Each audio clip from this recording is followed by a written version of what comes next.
Hello दोस्तों, आपको SBI study classes में स्वागत है। मैं सुनील विश्वकर्मा आज फिर से करंट अफेयर का वीडियो लेकर आपके सामने आया हूं, जो सितंबर मंथ का पार्ट 1 वीडियो है। दोस्तों, इस वीडियो को प्रश्न बताने से पहले आपसे रिक्वेस्ट करते हैं कि मेरे चैनल को सब्सक्राइब करें, वीडियो लाइक करें, कमेंट करें और साथ में बेल आइकन जरूर दबाएँ, जो कि टाइम टाइम आपको नोटिफिकेशन मिलता रहे। एक सूचना और देना चाहते हैं कि हर एक वीडियो को डिस्क्रिप्शन में जो है पिछला वीडियो को जो है लिंक दिया हुआ है। पिछला वीडियो देखना चाहते हैं तो आप डिस्क्रिप्शन में जा कर के जो है मेरा पिछले वीडियो देख सकते हैं। चलते हैं प्रश्न की तरफ। पहला प्रश्न क्या बोल रहा है? पहला प्रश्न है 2022 में G20 की अध्यक्षता किस देश के पास है? तो किस देश के पास है? वो है इंडोनेशिया के पास। ठीक है दोस्तों, इसका डिटेल बताते हैं आपको। डिटेल में क्या बोल रहा है? यूक्रेन में युद्ध के वैश्विक प्रभाव पर बातचीत करने के लिए इंडोनेशिया के बाली द्वीप, कहाँ पे? बाली द्वीप में मुलाकात की। उन्होंने जलवायु परिवर्तन से लड़ने और विकासशील और विकसित देशों के बीच लक्ष्य को सिंक्रोनाइज करने के लिए प्रत्येक G20 राष्ट्र के योगदान के कार्यान्वयन पर भी चर्चा की है। ठीक है दोस्तों, चलते हैं नेक्स्ट प्रश्न की तरफ चलते हैं। अगला प्रश्न क्या बोल रहा है? किस संस्थान ने देश में मृत्यु दर, ऋणग्रता और सामाजिक आर्थिक बोझ की रिपोर्ट जारी की है? तो किस संस्थान ने की है? तो है ICMR ने की है। ICMR ने किया है। ठीक है दोस्तों, इसके द्वारा जो है देश में मृत्यु दर, ऋणग्रता और सामाजिक आर्थिक बोझ की रिपोर्ट जारी किया गया है। ठीक है दोस्तों, इसका डिटेल क्या है? Indian council of medical research, AICMR का फुल फॉर्म होता है दोस्तों। इसको आप कॉपी में नोट डाउन कर लीजिएगा। Indian council of medical research ने देश में मृत्यु दर, ऋणग्रता और सामाजिक आर्थिक बोझ पर एक अध्ययन जारी किया है, जिस अध्ययन के अनुसार जो है वे हर साल जो है 45,000 से अधिक लोग जो है मरते हैं, जबकि 30% पीड़ित ही जो है चिकित्सा उपचार लेने के लिए अस्पतालों में पहुंचते हैं। तो इसके अनुसार जो है इस टाइप का जो है रिपोर्ट जारी किया गया है। अगला प्रश्न दोस्तों, किस नियामक निकाय ने भारत में एक सोशल स्टॉक एक्सचेंज शुरू करने के लिए एक फ्रेमवर्क को अधिसूचित किया है? तो कौन सा नियामक है? वो है भारतीय प्रतिभूति और विनिमय बोर्ड। ठीक है दोस्तों, इसको हम लोग बोलते हैं सेबी भी बोलते हैं। सेबी का फुल फॉर्म क्या होता है? Security and exchange board of India बोलते हैं। ठीक है दोस्तों, चलते हैं इसके डिटेल में देखते हैं। इसका डिटेल क्या बोल रहा है? भारतीय प्रतिभूति और विनिमय बोर्ड ने भारत में एक सामाजिक स्टॉक एक्सचेंज शुरू करने के लिए एक फ्रेमवर्क को अधिसूचित किया है। ठीक है दोस्तों, SSE स्टॉक एक्सचेंजों पर गैर लाभकारी संगठनों को सूचीबद्ध करता है और उन्हें वैकल्पिक फंड जुटाने का अवसर प्रदान करता है। ठीक है दोस्तों, अगला प्रश्न है, भारत ने हाल ही में जैव विविधता संरक्षण पर किस देश के साथ समझौता ज्ञापन पर हस्ताक्षर किए हैं? तो कौन सा देश है? वो है नेपाल। नेपाल देश के साथ जो है भारत ने जैव विविधता संरक्षण पर जो है समझौते पर जो है हस्ताक्षर किया गया है। इसका डिटेल क्या है? डिटेल में देखते हैं दोस्तों। भारत ने हर साल में पर्यावरण, वन और जलवायु परिवर्तन मंत्रालय द्वारा प्रस्तावित जैव विविधता संरक्षण पर नेपाल सरकार के साथ एक समझौता ज्ञापन की मंजूरी दी है। ठीक है दोस्तों, इस MOU का उद्देश्य वन, जैव विविधता संरक्षण और जलवायु परिवर्तन के क्षेत्र में सहयोग को मजबूत करना है। ठीक है दोस्तों, इसका उद्देश्य दोनों देशों के बीच गलियारों और इंटरलिंकिंग क्षेत्रों की बहाली और ज्ञान और सर्वोत्तम प्रथाओं को साझा करना भी शामिल किया गया है। ठीक है दोस्तों, चलते हैं अगले प्रश्न की तरफ चलते हैं। दोस्तों, जितने हम प्रश्न लिए हैं, जितने प्रश्न हैं सब VVI प्रश्न हैं, तो आप वीडियो को स्किप ना करें, वीडियो पूरा देखें।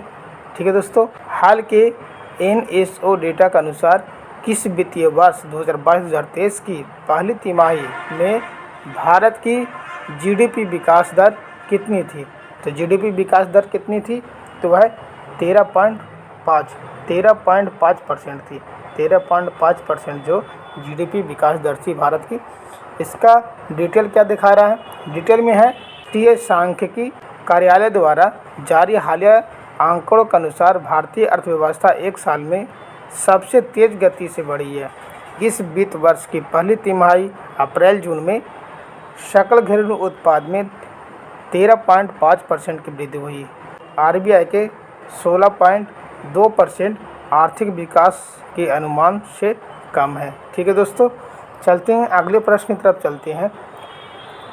किस भारतीय राज्य या केंद्र शासित प्रदेश ने देश का पहला वर्चुअल स्कूल लॉन्च किया है? तो किसने किया है? तो नई दिल्ली ने। नई दिल्ली क्या है? एक केंद्र शासित प्रदेश है जिसने देश का पहला वर्चुअल स्कूल लॉन्च किया है। ठीक है दोस्तों, इसका डिटेल क्या दिखा रहा है, दिल्ली के मुख्यमंत्री अरविंद केजरीवाल, मुख्यमंत्री कौन है दिल्ली का? अरविंद केजरीवाल है, ने देश का पहला वर्चुअल स्कूल लॉन्च किया जिसे दिल्ली मॉडल वर्चुअल स्कूल नाम दिया गया है। क्या दिया गया है?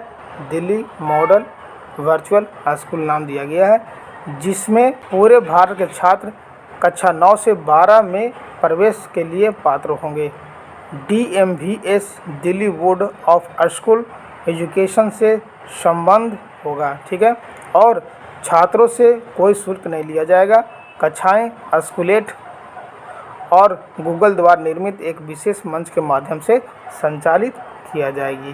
ठीक है दोस्तों, चलते हैं नेक्स्ट प्रश्न की तरफ चलते हैं। किस संस्थान ने साइबर सुरक्षा अभ्यास सिनर्जी आयोजित किया? तो किस संस्थान ने किया है? वो है CERT इन ने किया है। ठीक है दोस्तों, इनका मतलब इंडिया होता है।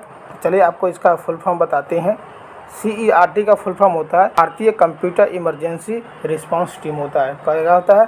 भारतीय कंप्यूटर इमरजेंसी रिस्पांस टीम होता है। ठीक है दोस्तों, इसका पूरा डिटेल देखते हैं। इलेक्ट्रॉनिक और IT मंत्रालय के तहत भारतीय कंप्यूटर इमरजेंसी रिस्पांस टीम ने सिंगापुर के साइबर सुरक्षा एजेंसी के सहयोग से 13 देशों के लिए, कितने देशों के लिए? 13 देशों के लिए साइबर सुरक्षा अभ्यास सिनर्जी का सफलतापूर्वक संचालन किया। ठीक है, यह जो है अंतर्राष्ट्रीय counter ransomware initiative resilience working group के एक भाग के रूप में आयोजित किया गया, जिसका नेतृत्व राष्ट्रीय सुरक्षा परिषद सचिवालय के नेतृत्व में भारत कर रहा है। ठीक है दोस्तों, अगला प्रश्न है, NCRB की नवीनतम रिपोर्ट के अनुसार सबसे अधिक राजद्रोह के मामले किस राज्य में दर्ज किए गए हैं? तो किस राज्य में दर्ज किए गए हैं? वह है आंध्र प्रदेश में। ठीक है दोस्तों, इसका डिटेल है नवीनतम NCRB राष्ट्रीय अपराध रिकॉर्ड ब्यूरो, ठीक है, की रिपोर्ट के अनुसार आंध्र प्रदेश जो कि 29 में हमारे देश का राज्य है में देशद्रोह के सबसे अधिक मामले दर्ज किए गए हैं। देश में 2021 में IPC की धारा 124A के तहत देशद्रोह के 76 मामले दर्ज किए गए हैं। ठीक है दोस्तों, किस धारा के तहत? 124A धारा के तहत। अगला प्रश्न दोस्तों, मिखाइल गोर्बाचेव जिसका हाल ही में निधन हो गया, किस देश के पूर्व राष्ट्रपति थे? तो किस देश के ये पूर्व राष्ट्रपति थे? ये रूस देश के पूर्व राष्ट्रपति थे। ठीक है दोस्तों, इनका डिटेल दिखाते हैं आपको। 1985 से 1991 तक पूर्व सोवियत संघ के अंतिम नेता मिखाइल गोर्बाचेव का 91 वर्ष की आयु में निधन हो गया। 1986 में गोर्बाचेव ने अमेरिका और सोवियत संघ द्वारा आयोजित सभी लंबी दूरी की मिसाइलों को खत्म करने का एक ऐतिहासिक प्रस्ताव रखा था। यह शीत युद्ध के अंत की शुरुआत थी, जिन्होंने 1990 में नोबेल पुरस्कार से भी इन्हें नवाजा गया था। ठीक है दोस्तों, अगला प्रश्न है, फोरेंसिक साक्ष्य के संग्रहण को अनिवार्य बनाने वाली देश की पहली पुलिस कौन से राज्य या केंद्र शासित प्रदेश की है? तो कौन से राज्य या केंद्र शासित प्रदेश की है? वे दिल्ली के हैं। ठीक है दोस्तों, इसका डिटेल है कि दिल्ली पुलिस 6 साल पहले 6 साल से अधिक की सज़ा के साथ दंडनीय अपराधों में फोरेंसिक साक्ष्य के संग्रह को अनिवार्य बनाने वाली देश की पहली पुलिस बन गई है। यह सजा दर बढ़ाने और आपराधिक न्याय प्रणाली को फोरेंसिक विज्ञान जांच के साथ एकीकृत करने के लिए किया गया है। दिल्ली पुलिस ने आपराधिक न्याय मंडली को फोरेंसिक विज्ञान जांच के साथ एकीकृत किया है और अपने अधिकारियों को प्रशिक्षित करने के लिए राष्ट्रीय फोरेंसिक विज्ञान विश्वविद्यालय गांधीनगर के साथ सहयोग किया है। ठीक है दोस्तों, अगला प्रश्न है IMF सितंबर 2022 के नवीनतम आंकड़ों के अनुसार कौन सा देश दुनिया के 5वीं सबसे बड़ी अर्थव्यवस्था है? तो कौन सी देश है? वह है भारत देश, जो कि IMF के नवीनतम आंकड़ों के अनुसार जो है दुनिया के 5वीं सबसे बड़ी अर्थव्यवस्था जो है बनी है। इसका डिटेल क्या है? अंतर्राष्ट्रीय मुद्रा कोष IMF के आंकड़ों के अनुसार भारत 2021 की अंतिम तिमाही में यूनाइटेड किंगडम को पीछे छोड़ते हुए दुनिया की 5वीं सबसे बड़ी अर्थव्यवस्था बन गई है। ठीक है दोस्तों, अगला प्रश्न है भारत की पहली नाइट स्काई सेंचुरी किस राज्य या केंद्र शासित प्रदेश में स्थापित की गई है? तो कौन से राज्य में केंद्र शासित प्रदेश में स्थापित की गई है? वह है लद्दाख। लद्दाख क्या है? एक केंद्र शासित प्रदेश है जहाँ पर जो है नाइट स्काई सेंचुरी जो है स्थापित किया गया है। ठीक है दोस्तों, इसका डिटेल क्या है? विज्ञान और प्रौद्योगिकी विभाग ने लद्दाख में भारत की पहली नाइट स्काई सेंचुरी स्थापित करने की बीड़ा उठाया है। यह काम अगले 3 महीने में पूरा हो जाएगा। डार्क स्काई रिजर्व चोंगथांग वन्यजीव अभयारण्य के हिस्से के रूप में लद्दाख के हानले में स्थित किया गया जाएगा। कहाँ पर? लद्दाख के जो है हानले में जो है स्थित किया जाएगा। यह भारत में एस्ट्रो टूरिज्म को बढ़ावा देगा।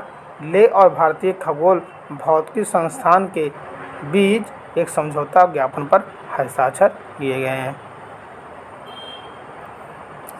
अगला प्रश्न दोस्तों, नेशनल ग्रीन ट्रिब्यूनल ने कचरा प्रबंधन नियमों का उल्लंघन करने के लिए किस राज्य सरकार पर 3500 करोड़ रुपये का जुर्माना लगाया है?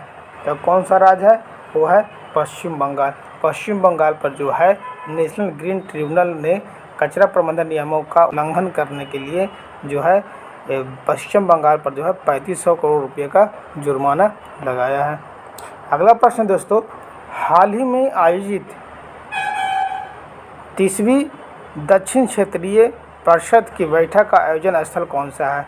तो कौन सा है? वह है तिरुवनंतपुरम। तिरुवनंतपुरम में जो है 30वीं दक्षिण क्षेत्रीय परिषद की बैठक का आयोजन स्थल बनाया गया है। चलते इसका डिटेल देखते हैं। केंद्रीय गृह मंत्री अमित शाह ने तिरुवनंतपुरम में 30वीं दक्षिण क्षेत्रीय बैठक की अध्यक्षता की। ठीक है, इस बैठक में 26 मुद्दों पर चर्चा हुई। 9 मुद्दे का समाधान किया गया है और 17 मुद्दों को आगे विचार के लिए सुरक्षित रखा गया है। क्षेत्रीय परिषद की बैठक के मुख्य उद्देश्य जो था केंद्रीय राज्य विवादों और आपसी समझौते के माध्यम से अंतर्राज्यीय विवादों का निपटारा, राज्यों के बीच क्षेत्रीय सहयोग को बढ़ावा देना, जो कि ये जो मुद्दे था इसका यही लक्ष्य था। अगला प्रश्न दोस्तों, राष्ट्रीय कानून सेवा प्राधिकरण के कार्यकारी अध्यक्ष के रूप में किसे नामित किया गया है? तो किसे नामित किया गया है? तो है न्यायमूर्ति DY चंद्रचूड़। न्यायमूर्ति DY चंद्रचूड़ को जो है राष्ट्रीय कानून सेवा प्राधिकरण के कार्यकारी अध्यक्ष के रूप में जो है नामित किया गया है। चलिए इसका डिटेल देखते हैं। सुप्रीम कोर्ट के दूसरे सबसे वरिष्ठ जज जस्टिस DY चंद्रचूड़ को राष्ट्रीय कानून सेवा प्राधिकरण का कार्यकारी अध्यक्ष नामित किया गया है। राष्ट्रपति द्रौपदी मुर्मू ने न्यायमूर्ति चंद्रचूड़ को कानून सेवा प्राधिकरण अधिनियम 1987 के तहत कार्यकारी अध्यक्ष के रूप में जो है नलसा के प्रमुख के रूप में जो है नामित किया। भारत के मुख्य न्यायाधीश नालसा के पैटर इन चीफ हैं। ठीक है दोस्तों, अगला प्रश्न है लिज ट्रस को किस देश की नई प्रधानमंत्री के रूप में नामित किया गया है? तो लिज ट्रस के जो है यूनाइटेड किंगडम के जो है प्रधानमंत्री के रूप में जो है नामित किया गया है। इसका डिटेल क्या है? कंजर्वेटिव पार्टी की नेता लिज ट्रस को यूनाइटेड किंगडम की नई प्रधानमंत्री के रूप में नामित किया गया है। 47 वर्षीय नेता ने जुलाई में बोरिस जॉनसन के इस्तीफे के बाद सत्तारूढ़ कंजर्वेटिव पार्टी के आंतरिक नेतृत्व प्रतियोगिता में अपने प्रतिद्वंदी पूर्व वित्त मंत्री ऋषि सुनक को हराया। ठीक है, थेरेसा मे और मार्गरेट थैचर के बाद लिज ट्रस यूके की तीसरी महिला प्रधानमंत्री होंगी। दोस्तों, इसके पहले जो थी पहली बनी थी थेरेसा मे और उसके बाद मार्गरेट थैचर के बाद जो है लिज ट्रस तीसरी महिला प्रधानमंत्री होंगी यूनाइटेड किंगडम की। ठीक है दोस्तों, अगला प्रश्न है 36वें राष्ट्रीय खेल अहमदाबाद के शुभारंभ का नाम क्या है? तो शुभारंभ का नाम क्या रखा गया है? वह है शबज है। ठीक है दोस्तों, इसका डिटेल देखते हैं। केंद्रीय गृह मंत्री अमित शाह ने अहमदाबाद में 36वें राष्ट्रीय खेलों के शुभारंभ और ज्ञान का शुभारंभ किया। शुभकर को शबज नाम दिया गया है। ठीक है, जिसका गुजराती का अर्थ होता है शाबक। राष्ट्रीय खेलों का आयोजन 29 सितंबर से 12 अक्टूबर तक राज्य के 6 शहरों में किया जाएगा। ठीक है दोस्तों, अगला प्रश्न है किस राज्य द्वारा राज्य विज्ञान और प्रौद्योगिकी मंत्रियों के सम्मेलन की मेजबानी की जाएगी? तो कौन से राज्य के द्वारा किया जाएगा? वह है गुजरात। गुजरात राज्य के द्वारा जो है राज्य विज्ञान और प्रौद्योगिकी मंत्रियों के सम्मेलन का मेजबानी की जाएगी। इसका डिटेल क्या है? राज्य विज्ञान और प्रौद्योगिकी मंत्रियों के सम्मेलन का उद्घाटन प्रधानमंत्री नरेंद्र मोदी के द्वारा साइंस सिटी अहमदाबाद में किया जाएगा। कौन सा साइंस सिटी जो है अहमदाबाद में किया जाएगा? ठीक है, इस कॉन्क्लेव में doubling private sector investment in R&D by 2030 विषय पर चर्चा शामिल होगी। अगला प्रश्न दोस्तों, कोविड-19 वैक्सीन के सुई मुक्त संस्करण को मंजूरी देने वाला पहला देश कौन सा है? तो कौन सा देश है? वह चीन। चीन देश के द्वारा है। चीन देश के द्वारा कोविड-19 वैक्सीन के सुई मुक्त संस्करण को मंजूरी देने वाला पहला देश बन गया। ठीक है दोस्तों, इसका डिटेल क्या है? चीन कैंसिनो बायोलॉजिक्स द्वारा बनाए गए कोविड-19 वैक्सीन के सुई मुक्त संस्करण को मंजूरी देने वाला पहला देश बन गया है। चीन ने बूस्टर वैक्सीन के रूप में आपातकालीन उपयोग के लिए कैंसिनो के AD5-nCoV को मंजूरी दी है। अगला प्रश्न है संयुक्त राष्ट्र महासचिव एंटोनियो गुटेरेस ने किस देश के पूर्व राष्ट्रपति को अफगानिस्तान के लिए अपना नया विशेष दूत नियुक्त किया है? तो कौन सा देश के लिए? तो है किर्गिस्तान। किर्गिस्तान देश के पूर्व राष्ट्रपति को अफगानिस्तान के लिए जो है अपना नया विशेष दूत नियुक्त किया है। ठीक है दोस्तों, अगला प्रश्न है कौन सा शहर जो है UNESCO global network of learning cities में शामिल हो गए हैं? तो कौन सा शहर है? वह है वारंगल, त्रिशूर और नीलाम्बूर। ये जो 3 शहर हैं वो UNESCO global network of learning cities में जो है शामिल हो गए हैं। इसका डिटेल क्या है कि तेलंगाना के वारंगल और केरल के त्रिशूर और नीलाम्बूर यूनेस्को ग्लोबल नेटवर्क और लर्निंग सिटीज़ में शामिल हो गए हैं। ठीक है दोस्तों, 44वें देशों के 77 शहर हाल ही में इस सूची में शामिल हुए हैं। शहरों का स्थानीय स्तर पर अपने समुदायों में आजीवन सीखने का बढ़ावा देने के उनके उत्कृष्ट प्रयासों के सम्मान में इस सूची में शामिल किया गया है। अगला प्रश्न है सरकार ने किस शहर में एक इलेक्ट्रॉनिक्स मैन्युफैक्चरिंग क्लस्टर को मंजूरी दी है? तो कौन सा शहर है? वह पुणे शहर को। पुणे शहर में जो है एक इलेक्ट्रॉनिक मैन्युफैक्चरिंग क्लस्टर को मंजूरी दी है। इसका डिटेल क्या है दोस्तों? सरकार ने 500 करोड़ रुपये की लागत से पुणे में एक इलेक्ट्रॉनिक्स मैन्युफैक्चरिंग क्लस्टर को मंजूरी दी है। इलेक्ट्रॉनिक्स और सूचना प्रौद्योगिकी मंत्रालय द्वारा अनुमोदित प्रस्ताव में 2000 करोड़ रुपये तक के निवेश को आकर्षित करने की उम्मीद है। यह क्लस्टर 297 एकड़ के क्षेत्र में स्थापित किया जाएगा। अगला प्रश्न दोस्तों, इंदिरा गांधी शहरी रोजगार गारंटी योजना किस राज्य या केंद्र शासित प्रदेश की एक पहल है? तो कौन से राज्य या केंद्र शासित प्रदेश की पहल है? तो राज्य है राजस्थान। राजस्थान में जो है इंदिरा गांधी शहरी रोजगार गारंटी योजना की एक जो है पहल किया गया है। इसका डिटेल क्या है? राजस्थान शहरी गरीबों के लिए देश की पहली रोजगार गारंटी योजना इंदिरा गांधी शहरी रोजगार गारंटी योजना शुरू करने जा रही है। इसकी शुरुआत 9 सितंबर से 800 करोड़ रुपए के बजट से होगी। इस योजना का उद्देश्य शहरी गरीबों को 100 दिनों का गारंटीकृत रोजगार प्रदान करना है, खासकर उन लोगों को जिन्होंने कोविड-19 महामारी के दौरान अपनी नौकरी खो दी है। अगला प्रश्न दोस्तों, इसरो ने बेंगलुरु स्पेस एक्सपो के दौरान अंतरिक्ष प्रौद्योगिकी में किस देश की आंतरिक एजेंसी के साथ भागीदारी की है? तो कौन सा है? वो है ऑस्ट्रेलिया। ऑस्ट्रेलिया जो है देश की आंतरिक एजेंसी के साथ जो है भागीदारी की गई है। इसका डिटेल है, बेंगलुरु स्पेस एक्सपो में भारतीय और ऑस्ट्रेलियाई अंतरिक्ष स्टार्टअप के बीच 6 समझौते ज्ञापनों पर हस्ताक्षर किए गए हैं। भारतीय अंतरिक्ष अनुसंधान संगठन और ऑस्ट्रेलियाई अंतरिक्ष एजेंसी ने भारत और ऑस्ट्रेलिया दोनों के लिए अंतरिक्ष प्रौद्योगिकी बाजार विकसित करने के लिए साझेदारी करने का फैसला किया है। ठीक है दोस्तों, अगला प्रश्न है, पीएम श्री योजना जिसे हाल ही में लॉन्च किया गया किस क्षेत्र से संबंधित है? तो ये जो है शिक्षा क्षेत्र से संबंधित है। पीएम श्री योजना जो है जो लॉन्च किया गया है वह शिक्षा क्षेत्र से संबंधित है। इसका डिटेल क्या है? प्रधानमंत्री नरेंद्र मोदी ने राइजिंग इंडिया योजना के एक प्रधानमंत्री स्कूल पीएम श्री की घोषणा की। इस योजना के तहत देश भर के 14,500 स्कूलों को पीएम श्री स्कूल के रूप में अपग्रेड किया जाएगा। उनके पास शिक्षा प्रदान करने का एक आधुनिक और परिवर्तनकारी तरीका होगा। ठीक है दोस्तों आज का जो है टोटल 25 प्रश्न थे। तो टोटल प्रश्न जो है डिस्क्रिप्शन के साथ आज का प्रश्न जो है ख़त्म होती है।